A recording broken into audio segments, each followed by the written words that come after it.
Hey guys, welcome back to our channel Skill People, and in this series of digital marketing we have covered so far क्या है, क्यों है, किस लिए है। आज के हम इस टॉपिक में इस सीरीज में कवर करेंगे The collection of web pages which contain different information is called website.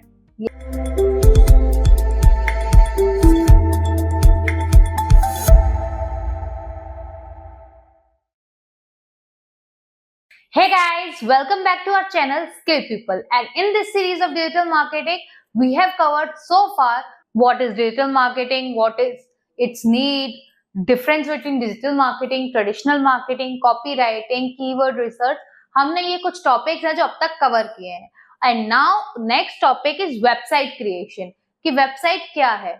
But आपने ये सोचा है कि एक वेबसाइट बनाने के लिए कितनी डिटेलिंग, कितनी इंफॉर्मेशन, कितना डाटा लगता है? देखो, एक वेबसाइट आपको काफी चीजें प्रोवाइड करवाती है, इंफॉर्मेशन, प्रोडक्ट, या फिर आपकी ब्लॉगिंग वेबसाइट है, पोर्टफोलियो वेबसाइट है, काफी तरह की वेबसाइट्स होती हैं। लेकिन एक वेबसाइट को बनाते कैसे हैं as an digital marketer? First of all, एक डिजिटल मार्केटर कभी भी वेबसाइट को विद कोडिंग नहीं बनाता है, वो बनाता है with the help of CMS. CMS क्या है, क्यों है, किस लिए है, आज के हम इस टॉपिक में इस सीरीज में कवर करेंगे। So right now with today's lesson हम बात करेंगे अबाउट वेबसाइट क्रिएशन। और वेबसाइट क्रिएशन के प्रैक्टिकल नॉलेज लेने से पहले हम थोड़ा थ्योरेटिकल समझते हैं कि एक वेबसाइट को बनाने के लिए हमें क्या क्या चीजों की नीड होती है। So let's get start with the video. So आज हम बात करेंगे वेबसाइट क्रिएशन की फर्स्ट स्टेप की, जिसका मेरे अंदर एक क्वेश्चन आता है, that is what is website. हम वेबसाइट बनाने की बात कर रहे हैं, सीएमएस सिस्टम से बनाने की बात कर रहे हैं, लेकिन the question is what is website. ये वेबसाइट आखिर चीज क्या है? तो देखो, the collection of web pages which contain different information is called website. Yes, एक ऐसा वेब पेज जिस पर आप अपनी बातें, अपने ब्लॉग्स या अपनी इंफॉर्मेशन, अपने प्रोडक्ट की डिटेल जो भी वेब अपलोड करते हो डिजिटली, उनका कलेक्शन, जब उन सबको एक कंबाइन करके एक पर्टिकुलर डोमेन के अंडर डाला जाता है, that is website. Yes, so hopefully आपको इस फर्स्ट क्वेश्चन का आंसर मिल गया होगा। The collection of web pages is website. अब इसको थोड़ी आसान भाषा में समझते हैं। देखिए, बुक्स तो हम सबने देखी है ना, बुक्स, और बुक्स के अंदर जो डिटेल्स होती है, जो चीजें होती है, जो कंटेंट होता है, जो इंफॉर्मेशन होती है, वो होती है उसके पेजेस के ऊपर। सो अगर हम इसी बुक का रेफरेंस लेके बात करें तो डिजिटली जो वेबसाइट है वो एक बुक है, और वो बुक कैसे बनी है? वो बुक बनी है डिफरेंट कलेक्शन ऑफ पेजेस से। ऐसे ही वेबसाइट डिजिटली जो वेब पेज क्रिएट किए जाते हैं उनके कलेक्शन को कहा जाता है, और वो पर्टिकुलरली एक डोमेन के अंडर स्टैंड करते हैं। Hopefully you understand it. अगर कोई क्वेश्चन या क्वेरी है, do let us know in the comment box. अब जो सेकंड पॉइंट होता है वेबसाइट के बारे में, जो मैं बात करना चाहती हूँ कि एक वेबसाइट बनती कैसे है। अब वो डिफरेंट जो वेब पेजेस हैं उस पर ऐसा क्या है, उस पे है आपकी इंफॉर्मेशन। जो वेबसाइट है वो है कलेक्शन ऑफ वेब पेजेस। और ये वेब पेजेस क्या है? ये वेब पेजेस सिमिलर हैं बुक्स पेजेस के। ठीक है, अगर आप इसे इजी लैंग्वेज में समझना चाहो तो ये इक्विवेलेंट है बुक पेजेस के। और चाहे वो वेब पेज हो या बुक पेज हो, चाहे वो वेब पेज हो या बुक पेज हो, दोनों पेजेस पे हमें क्या मिलती है? हमें मिलती है इंफॉर्मेशन। ठीक है, और वो इंफॉर्मेशन किस तरह की होती है? ठीक है, तो अब हम बात करते हैं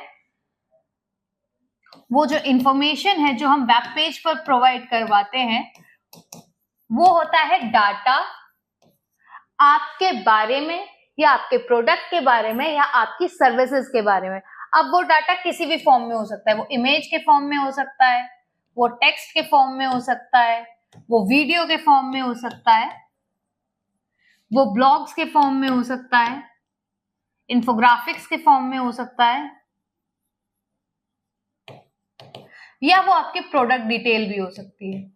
ये जो डाटा है वो कुछ भी हो सकता है, ठीक है। और ये सब चीज क्या होती है, ये जो साइकिल है ये आता है कंटेंट के अंदर, ठीक है। देखो, चाहे प्रोडक्ट डिटेल हो, इमेजेस हो, टेक्स्ट हो, वीडियो, इंफोग्राफिक हो, ब्लॉग्स हो। आपने अगर हमारी लास्ट क्लासेस में पढ़ा होगा तो मैं आपको कंटेंट समझा चुकी हूँ, टाइप ऑफ कंटेंट बता चुकी हूँ, इनको बनाने के लिए, यूज करने के लिए टूल्स भी मैंने बताए हैं। तो ये सब जो है ये कंटेंट है जो एक वेबसाइट के वेब पेज पर यूज होता है। तो होपफुली आपको समझ में आया होगा कि वेबसाइट क्या होती है, वेब पेज क्या होते हैं, और वेब पेजेस पे हमें क्या चीज प्रोवाइड की जाती है। अब हम आगे बढ़ते हैं, अब हम आगे चलते हैं नेक्स्ट स्टेप की तरफ। देखो, अब तक हमने इस क्लास में अब तक हमने समझा वेबसाइट क्या होती है, वेब पेजेस क्या होते हैं। अब हम बात करते हैं कि वेबसाइट कैसे बनाई जाती है। तो देखो, अगर हम बात करें वेबसाइट बनाने की, तो वेबसाइट को दो जगह डिवाइड किया जाता है, ठीक है। फर्स्ट होता है फ्रंट एंड, जिस पे हम वर्क करते हैं यूजर इंटरफेस पे, जिसे हम डिजाइनिंग में, ठीक है, काम करते हैं यूजर के इंटरफेस पे। यूआई मतलब यूजर इंटरफेस, यूजर इंटरफेस पे काम करता है। अब ये यूजर इंटरफेस क्या होता है, यूजर इंटरफेस होता है कि आपकी जो वेबसाइट है, हम बात कर रहे हैं फ्रंट एंड की, तो फ्रंट एंड का मतलब एक यूजर को वो विजुअलाइज कैसे होगी, आपकी वेबसाइट पे आपने कैसे डिजाइनिंग की है, क्या स्ट्रक्चर लगाया है, कौन सा कलर यूज किया है, किस कलर कोड, किस कलर पैटर्न पे आप काम कर रहे हो, ये सब यूज होता है फ्रंट एंड पे, यूजर इंटरफेस पे। And user interface is more important in the website.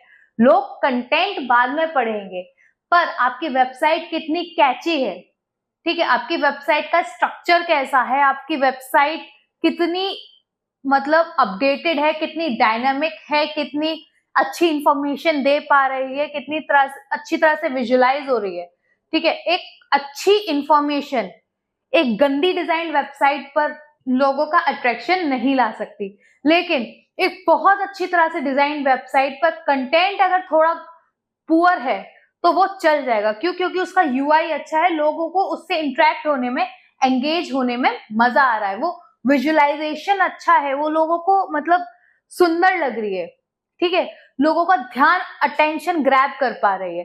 तो यूजर इंटरफेस वेबसाइट में बहुत इंपॉर्टेंट रोल प्ले करता है।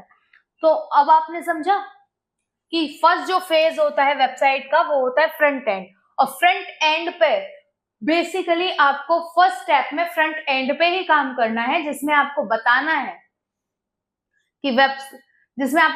है कि वेबसाइट का डिजाइन कैसा है, स्ट्रक्चर कैसा है, लोगो कहाँ प्लेस करोगे, मेन्यू कहाँ बनाओगे, आपने कितने पेजेस बनाने हैं, वगैरह वगैरह। अब सेकंड जो है इस पार्ट में, दैट इज बैकएंड। बैकएंड है आपका वेबसाइट के बिहाइंड द सीन वाला, जो आपने सुना ना बीटीएस, ठीक है। बिहाइंड द सीन मतलब यहाँ आपने जो डाटा लगाया है, जो डाटाबेस है, जो डिटेलिंग है, कोडिंग है, ये सब चीजें हैं आपके बिहाइंड द सीन वाले। इन सब चीजों से यूजर को कुछ लेना देना नहीं है, इन सब चीजों से लेना देना है गूगल को, क्योंकि कल को आपने रैंकिंग आपने गूगल पे या मैं बोलूं सर्च इंजन पे ही करानी है। तो ये जो बैकएंड है वो मेन मैंडेटरी है सर्च इंजन के लिए, जो स्पेसिफिकली हम गूगल की बात करते हैं। तो समझे, फ्रंट एंड जो काम करता है वो करता है यूजर के लिए, बैक एंड जो काम करता है वो काम करता है गूगल के लिए। तो और ये दोनों पार्ट अगर अच्छे होंगे तभी आपकी वेबसाइट रैंक कर पाएगी, तभी आपकी वेबसाइट ऑर्गेनिकली आपको टॉप पेजेस पे या फर्स्ट पेज पे नजर आएगी। अब बैक एंड में जैसे आपका डाटा है, आपने जो भी डाटा डाला है वो क्या है, क्या कोडिंग है, क्या आपने जो भी कोडिंग यूज की है, या जो भी आपने ब्राउजिंग डाटा डाला हुआ है, जो भी आपका सर्वर पर चीजें अपलोड हो रही है वो बैक एंड पे होती है, पीएचपी हो रहा है, जो भी एरर्स वगैरह आते हैं वो भी आप बैकएंड से ही सॉल्व करते हो।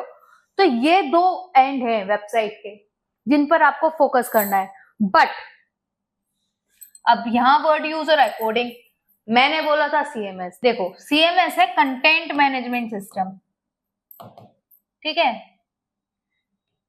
ये काफी हद तक कोडिंग मैनेज करता है बाय इटसेल्फ, तो यूजर को कुछ नहीं करना होता, यूजर को ड्रैग एंड ड्रॉप करना होता है।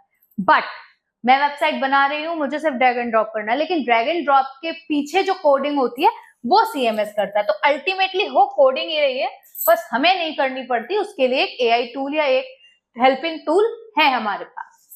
तो ये पूरा स्ट्रक्चर है जो हमें एक वेबसाइट की डिजाइनिंग में हेल्प करता है।